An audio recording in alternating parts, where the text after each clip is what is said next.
Thank you, Madam Chair. Madam Chair, I come to the floor once again to urge this House to invest in rail safety. My amendment adds $3 million to the Federal Railroad Administration for safety and operations to fund vital rail safety education programs like Operation LIfesaver. Railroads move the goods that fuel our economy, and thousands of commuters in my district rely on passenger rail lines.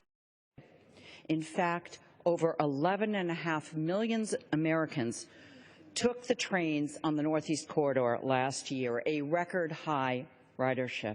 Freight rail traffic is also increasing, reflecting a growing economy and a booming energy sector.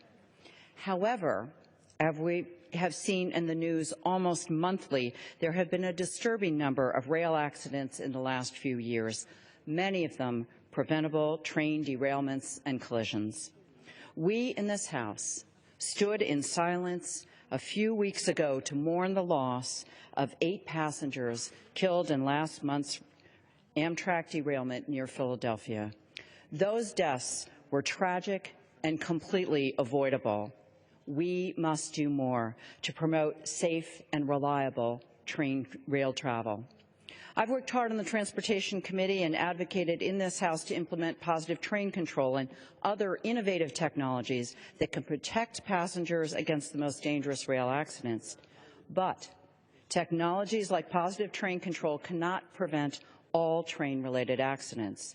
On February 3, 2015, 6 people died when a northbound Metro-North Railroad commuter train collided with an SUV that was stopped at a highway rail crossing. Aditya Tomar, a resident of Danbury, Connecticut, and one of my constituents, was one of those passengers killed. And according to the Federal Railroad Administration, these sorts of highway rail grade crossing accidents lead to 270 deaths every year.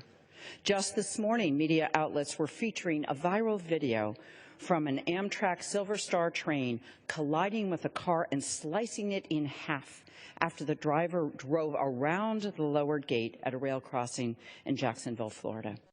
Miraculously, every passenger survived with only minor injuries. But this video demonstrates that even when crossings are equipped with gate and warning lights, human error and miscalculations can have devastating consequences.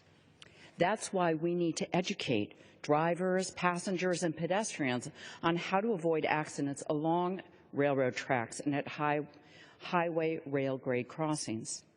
Technology safety advances are essential, make no mistake, but they are not enough. We must educate people about the dangers of walking along railroads or ignoring rail crossing warning signals. The Operation LIfesaver program is an effective public safety campaign that encourages drivers and pedestrians to stop, look, and listen at highway rail grade crossings and increases awareness in all 50 states. Congress authorized Operation LIfesaver in 2008, but has failed to provide adequate funding.